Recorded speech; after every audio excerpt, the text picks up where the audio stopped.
Fala investidor, beleza? Na aula de hoje nós vamos falar sobre os principais indicadores e os principais conceitos da análise fundamentalista para a gente poder usar nas nossas análises de empresas nas próximas aulas. Então a gente vai falar aí sobre o que baseia o Factor Invest, que são os indicadores. Essa é mais uma aula da série Aula de Valor, onde toda semana, toda terça-feira, nós faremos uma aula aqui para ajudar você a administrar melhor o seu dinheiro, investir de maneira inteligente e aumentar a sua renda. Se tu ainda não me conhece, meu nome é Bruno Aires, sou fundador da Universidade de Valor. Se inscreve aqui no canal, deixa teu like, ativa as notificações, porque isso é o que vai me ajudar a levar a educação financeira para o maior número de pessoas possível. Então vamos para a aula. O que a gente vai ver na aula de hoje? Então a gente vai entender aí um pouco dos fundamentos de uma empresa, os indicadores, os múltiplos dessa empresa, que nada mais são que a base para o Factor Investing, que é a filosofia de investimentos que eu defendo, que o investidor, pessoa física comum, investidor da vida real, aquela pessoa que não vive do mercado financeiro, que precisa de outros meios de trabalho para gerar sua renda, deve utilizar, porque, como a gente vai ver mais para frente, é uma filosofia que requer pouco tempo de análise para a gente conseguir selecionar os nossos ativos, e é uma filosofia bem objetiva. Então o Factor Invest que tem uma essência mais quantitativa e menos discricionária, ou seja, mais objetiva, porque é uma abordagem dirigida basicamente por dados. Então qual a origem desses indicadores, desses dados? A gente tem basicamente aí nesses relatórios contábeis, que é o balanço patrimonial. O balanço patrimonial é um relatório contábil gerado após o registro das movimentações financeiras da empresa num determinado período. Então, o que a gente tem mais comum aqui é que as empresas divulgam os seus balanços patrimoniais de maneira trimestral. Então, a gente vai lá no RI da empresa e vai ter lá divulgado o resultado trimestral, lá o balanço patrimonial daquele trimestre. Outro documento que a gente tem é a demonstração do resultado do exercício, que é a famosa DRE, que é um tipo de demonstração que tem como foco principal compilar as informações financeiras da empresa a fim de formar o resultado líquido daquele exercício em questão. Como eu falei, geralmente de maneira trimestral ou também anual. Ou seja, ela tem como finalidade demonstrar se a empresa deu lucro ou prejuízo na operação. E por fim, o outro documento que a gente tem é o fluxo de caixa, que nada mais é que o registro da movimentação de entrada e saída do dinheiro da empresa. Que é o que você recebe ou que você paga no seu negócio. Então, fluxo de caixa, todo mundo deveria ter. A gente tem um fluxo de caixa na nossa vida pessoal também. Ainda vou fazer uma aula falando sobre o fluxo de caixa. Tem um livro Pai Rico, Pai Pobre do Robert Kiyosaki, fala muito bem sobre isso. Então, recomendo aí a leitura também do Pai Rico, Pai Pobre, se tu ainda não leu, para ver o teu fluxo de caixa como pessoa física. Mas a gente tem aqui na empresa também. Então, vamos ao que importa aqui, que são os conceitos e os fundamentos, antes da gente entrar propriamente dito nos indicadores. Então, a gente vai ver aqui valor de mercado, enterprise value, patrimônio líquido negativo, o que significa ter um caixa maior que a dívida, liquidez corrente, liquidez, patrimônio líquido, receita operacional líquida, lucro operacional e dívida líquida. Lembrando, existem outros fundamentos, ali nos indicadores também existem outros indicadores, mas esses são os que a partir dos meus estudos ao longo desses anos eu defini como os principais que a gente deve ter uma noção. Não significa que a gente vai usar todos na nossa seleção de ativos, vai depender aí da estratégia de cada um, mas são todos que a gente deve conhecer para tomar boas decisões ao escolher as nossas empresas. Então, o valor de mercado, deixa eu aumentar um pouquinho a tela aqui. O valor de mercado, ele é a multiplicação do preço das ações, ou seja, do preço da cota da ação pela quantidade de ações disponíveis no mercado, ou seja, toda a quantidade de ação que está disponível, que os acionistas têm, a gente multiplica pelo número atual da cotação. A gente vai ter o valor de mercado da empresa. Por isso que todos os dias o valor altera, porque a cotação altera todos os dias. E é a partir daqui que a gente tem a classificação das empresas entre micro cap, small cap, mid cap e large cap. Aqui também não é um parâmetro consolidado aí. Se tu for estudar outras fontes, esses valores vão estar um pouco diferentes, mas vão estar mais ou menos nesses patamares. Aqui eu trouxe em dólar, se tu quiser multiplicar para real, pode multiplicar por 5 e vai dar mais ou menos o nosso Ibovespa aí, que o dólar está quase a R$6 já hoje. Então, quando a gente vai investir nas empresas, elas, apesar de a gente estar aqui no Brasil, é muito comum a gente ter dados em dólar. Então, aqui só uma estimativa que eu trouxe, que microcaps são empresas de até 300 milhões de dólares ou até 1,5 milhão de reais. Small caps aí vão de 300 milhões de dólares a 2 bilhões de reais. Na média aqui, 10 bilhões de reais é uma small cap. A mid cap vai entre 2 bi e 10 bi, ou seja, de 10 a 50 bilhões. E a large cap vai aí acima de 50 bilhões de reais ou 50 bilhões de dólares. É considerada uma large cap. Por isso que existe tanto uma mística aí nas micro e small caps, que empresas como a Empíricos aí vende muito relatório, a Suno também vende bastante coisa sobre small caps, e são os relatórios mais caros. Por quê? Porque uma empresa com 300 milhões de dólares tem muito mais chance de multiplicar N vezes aí o seu valor de mercado do que uma empresa com 10 bilhões de dólares. Então, por isso essa mística aí das micro e small caps, da gente acertar uma dessas para ter o nosso patrimônio multiplicado aí diversas vezes ao longo do tempo.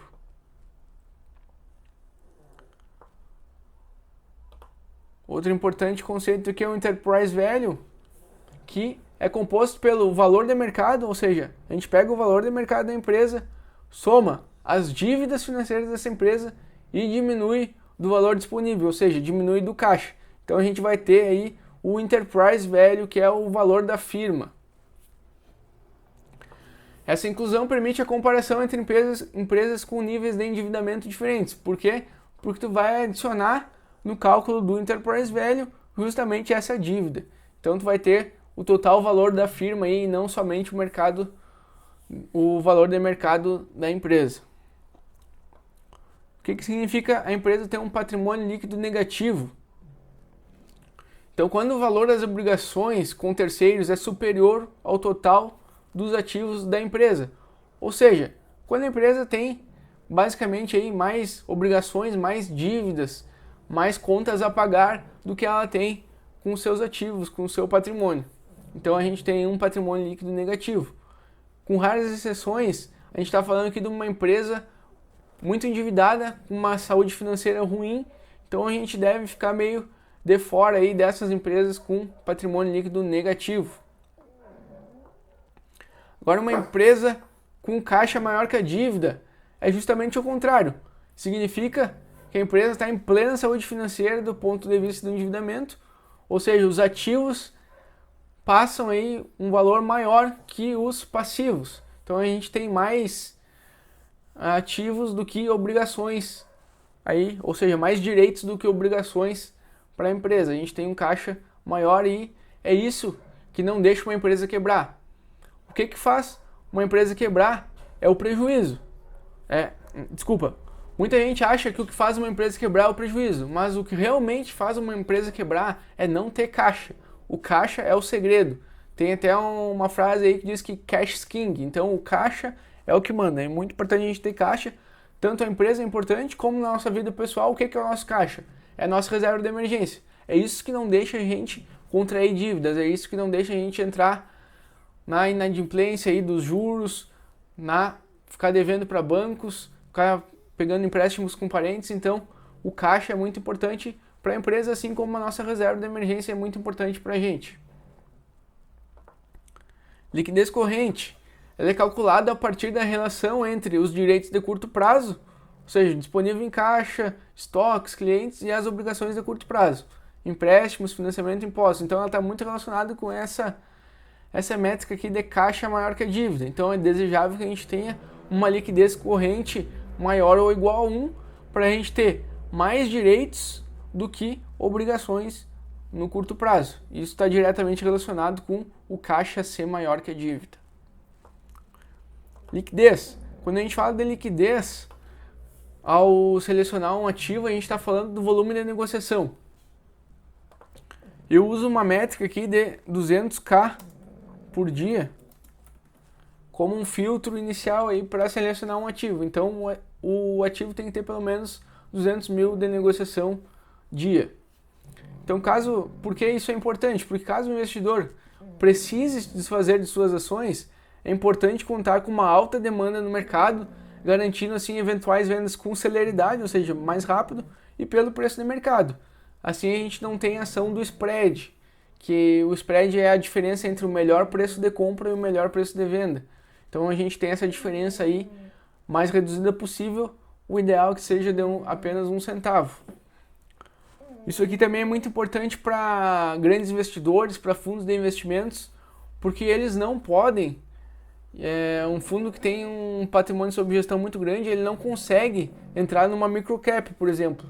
Ele vai demorar muito tempo para conseguir montar a posição em micro e small caps, justamente por esse volume de negociação aqui ser baixo. Imagina aí um fundo com bilhões sob gestão e a empresa não negocia nem 200 mil por dia. Então não tem como a empresa conseguir montar a posição, o fundo conseguir montar a posição nesse tipo de empresa. Patrimônio líquido é a diferença entre o ativo e o passivo da empresa. Média total dos recursos próprios, ou seja, é quanto a empresa tem ali a diferença dos seus ativos e dos seus passivos, que vai trazer justamente aí a saúde da empresa. Também é muito importante que seja um patrimônio líquido positivo. Receita operacional líquida é o montante que a empresa efetivamente recebe pelas vendas dos seus produtos. Ou seja, é a receita bruta menos os impostos excedentes sobre a venda, os descontos, os abatimentos, ou seja, realmente a receita da operação que ficou líquida depois de pagar os impostos, outras taxas incidentes, descontos, abatimentos, etc. O lucro operacional é o lucro produzido exclusivamente pela operação do empreendimento, pela operação do negócio, eliminando também despesas administrativas, despesas comerciais e operacionais, ou seja, é realmente o lucro que a operação gerou. E a dívida líquida, ela se refere ao volume de empréstimos e financiamentos após o desconto de todos os valores disponíveis no caixa e equivalentes. Ou seja, é realmente a dívida que a empresa tem após conseguir eliminar aí o caixa, ela subtrair o caixa e os equivalentes a caixa, os similares do caixa. Então é o que realmente vai restar de dívida da empresa. Então ela representa a quantidade de recursos necessários para liquidar essas dívidas empresariais. Então esses foram os principais conceitos e fundamentos, e agora a gente vai entrar aqui nos principais indicadores, que são o EV/EBITDA, o preço sobre lucro, o dividend yield, o payout, o ROI, o ROIC, margem líquida e a dívida bruta sobre patrimônio líquido. Lembrando que existem outros inúmeros indicadores, mas esses são os que eu considero mais importantes aí para a gente conseguir traçar uma estratégia de seleção de ativos e selecionar as melhores empresas aí para o longo prazo. Começando aqui pelo EV/EBITDA, que é o Enterprise Value, que a gente já viu ali em cima, que ele é composto pelo valor de mercado, mais as dívidas, menos o valor disponível. Sobre o EBIT. O EBIT são os Earnings Before Interest and Taxes, que é o lucro antes dos impostos e juros, que nada mais é que uma aproximação do lucro operacional que a gente viu ali também em cima nos principais fundamentos das empresas. Então o EV/EBIT significa que a gente pode saber quanto a empresa produz de lucro com a atual infraestrutura dela, ou seja, o lucro aqui representado pelo EBIT e a infraestrutura representada pelo Enterprise Value. Isso significa que quanto mais baixo for esse indicador, mais atrativa, mais barata vai ser a empresa, porque ela vai estar conseguindo gerar um lucro maior com uma infraestrutura menor. Então essa é uma métrica que eu gosto bastante de utilizar para definir aí se uma empresa está barata ou está cara. Então, com esse indicador é possível saber qual a potencialidade da empresa em gerar lucros, lembrando que quanto menor o EV/EBIT, melhor. Outro indicador aí que também fala sobre o preço do ativo é o PL, preço sobre lucro, que nada mais é que a cotação da empresa dividido sobre o lucro por ação que essa empresa tem. Então o PL, ele expressa o número de anos que levaria para reaver o capital aplicado na compra de uma ação por meio do lucro gerado pela empresa, considerando que esses lucros permanecem constantes. Quanto menor o índice PL, melhor para o investidor. Então imagina que a gente tem uma empresa com PL 10 e uma empresa com PL 5. O que significa? Significa que a empresa com PL 10, a gente vai demorar 10 anos para ter o capital investido revisto, ou seja, na nossa conta de volta, só com o lucro que essa empresa está gerando. Em contrapartida, uma empresa com PL 15, a gente vai demorar 15 anos para ter esse capital de volta, somente com o lucro que a empresa está gerando. Por isso que é interessante a gente ter empresas aí com PL mais baixo, quanto mais baixo, melhor. Existem outras variações em relação ao PL, que também ele pode representar, um PL muito alto pode representar que a empresa esteja em alto crescimento, devido ao quê? Como a cotação varia diariamente, o lucro por ação, em tese, só vai ser divulgado a cada balanço ou a cada nova emissão de dividendos, então a cotação ela varia muito mais rápido que o lucro por ação. Consequentemente, a gente vai ter um índice PL aumentando bastante num curto espaço de tempo, podendo fazer com que essa empresa aparentemente esteja cara, quando na verdade ela está sendo aí uma empresa de alto crescimento. Isso é muito aí o que o Primo Rico fala. Ele tem até uma outra métrica lá para calcular o impacto desse crescimento rápido aí. Então, se tu quiser saber mais sobre isso, tem lá no canal do Primo Rico. Não é uma coisa que eu utilizo para fazer as minhas avaliações. Eu acho que isso aqui já basta para a gente conseguir definir aí o índice preço-lucro. Outro indicador aqui bastante conhecido é o Dividend Yield, que nada mais é que o dividendo por ação dividido sobre a cotação da empresa multiplicada por 100 para a gente chegar na porcentagem. Então ele é um indicador utilizado para medir a rentabilidade dos dividendos de uma empresa em relação ao preço das suas ações. Por isso que a gente gosta bastante aí do Dividend Yield, porque representa quanto que a gente vai receber ali de lucro da empresa em relação à cotação que a gente tem, em relação também à quantidade de cotas que a gente tem. Por isso que a gente gosta muito aí do Dividend Yield. Outra métrica que está relacionada aí com a distribuição de lucros é o payout, que nada mais é que a quantidade dos dividendos distribuídos dividido pelo lucro líquido. Então, a porcentagem do lucro líquido distribuído na forma de dividendos ou juros sobre o capital próprio aos acionistas. Lembrando que o payout deve ser sempre menor que 100%. Por que isso? Porque se a gente tiver um payout maior que 100%, significa que a empresa está distribuindo mais que 100% do lucro. Ou seja, ela está queimando caixa, está tirando dinheiro de algum outro lugar para distribuir que não é do lucro. Outro ponto que a gente deve levar em conta aqui no payout também é que empresas que distribuem pouco payout ou nenhum payout, teoricamente elas estão reinvestindo o lucro para crescer.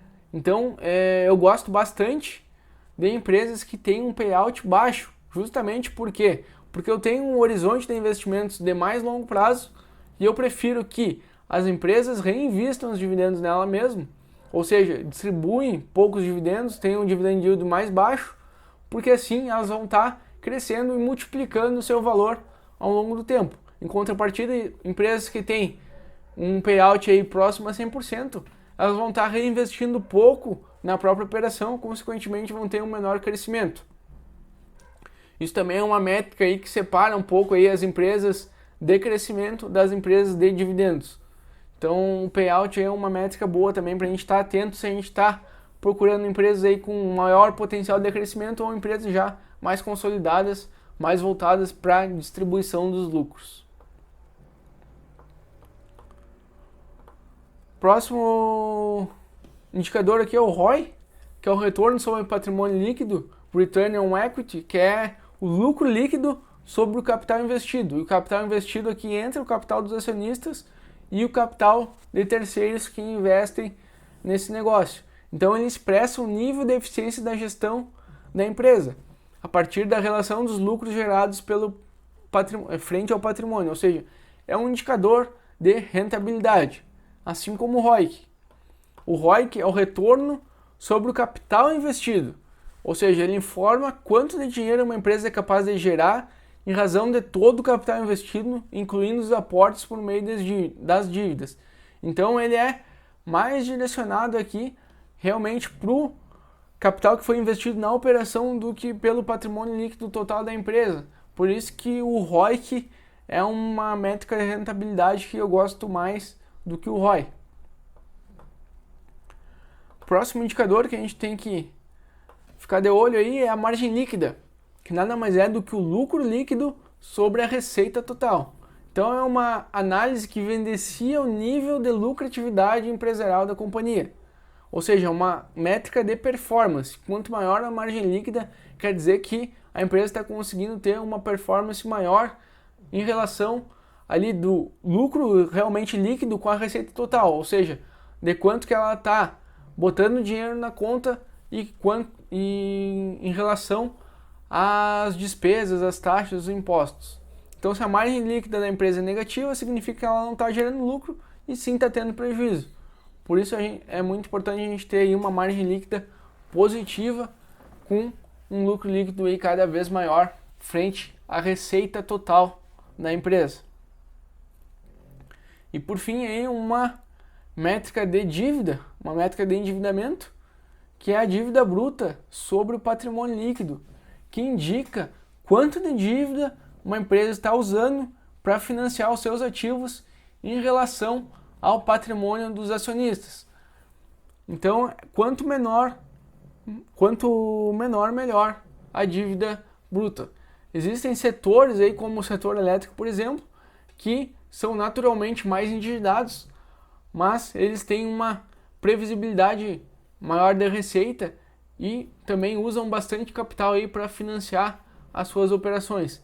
Então a gente tem que ver aí os setores, por isso que é sempre bom quando a gente vai comparar empresas, a gente analisar empresas do mesmo setor para não cair nessas condições aí, como por exemplo da dívida bruta sobre o patrimônio líquido, que empresas, por exemplo, do setor de energia elétrica vão ter teoricamente aí mais dívida que empresas do setor do varejo, por exemplo. Então, fica a dica aí que sempre que a gente for analisar esses indicadores, a gente tomar conta para tentar analisar, tomar cuidado para tentar analisar eles sempre em empresas do mesmo setor. Um exemplo aí que eu trouxe nessa aula de como utilizar indicadores é a Magic Formula. A Magic Formula, para quem não conhece, ela vem do livro The Little Book That Beats the Market, do Joel Greenblatt. Eu tenho esse livro aqui, ó. The Little Book esse aqui é o That Still Beats the Market, é uma versão mais atualizada, mas a essência é a mesma. E ele utiliza apenas 2 indicadores para fazer a seleção de ativos dele, que é o ROC e o Earning Yield. Não são indicadores que comumente a gente tem aqui, mas eu vou pegar o real que ele trouxe aí no livro. Então, o ROC é o EBIT dividido pelo capital. O EBIT que a gente viu ali são Earnings Before Interest and Tax, que representa a aproximação do lucro operacional. E o capital, nesse caso, traduz os ativos fixos, somados com o capital de giro líquido, ativo circulante, passivo circulante, caixa equivalentes. Esse aqui é, então, um indicador de rentabilidade. E o Earning Yield, um indicador de preço, é também o EBIT, dividido pelo TEV, que é o Total Enterprise Value, que nada mais é que o nosso Enterprise Value que a gente viu ali em cima, acrescido ali do Preferred Stocks, que são as ações preferenciais, que eu não sei explicar porquê, está separado na conta lá do valor de mercado da empresa, que o Enterprise Value a gente viu aqui. Vamos procurar ele aqui para cima.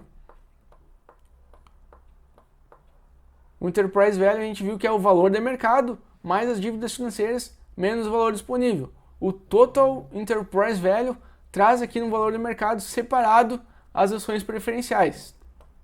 Essa é basicamente a diferença aí do Total Enterprise Value para o Enterprise Value. Então esse aqui é um indicador de preço. Então ele pegou um indicador de rentabilidade e um indicador de preço para fazer a seleção dos ativos. Percebe como é simples. Ele utilizou somente 2 indicadores para fazer a sua seleção de ativos. E como que ele fez isso?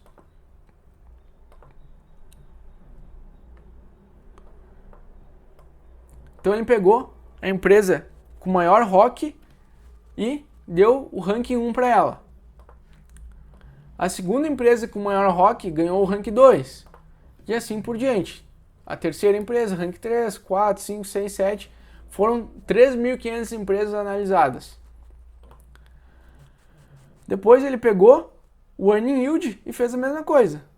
Com maior Earning Yield, ranking 1 e assim subsequentemente. Ranking 2, ranking 3, 4, 5, 6 e até o 3.500. Depois que ele ranqueou pelo ROC e pelo Earning Yield, ele somou os rankings de cada uma das ações para descobrir quais delas possuíam a melhor combinação de retorno sobre o capital e preço. Exemplo, uma ação com ranking 10 em ROC e 397 em Earning Yield ficaria com um ranking somado em 407.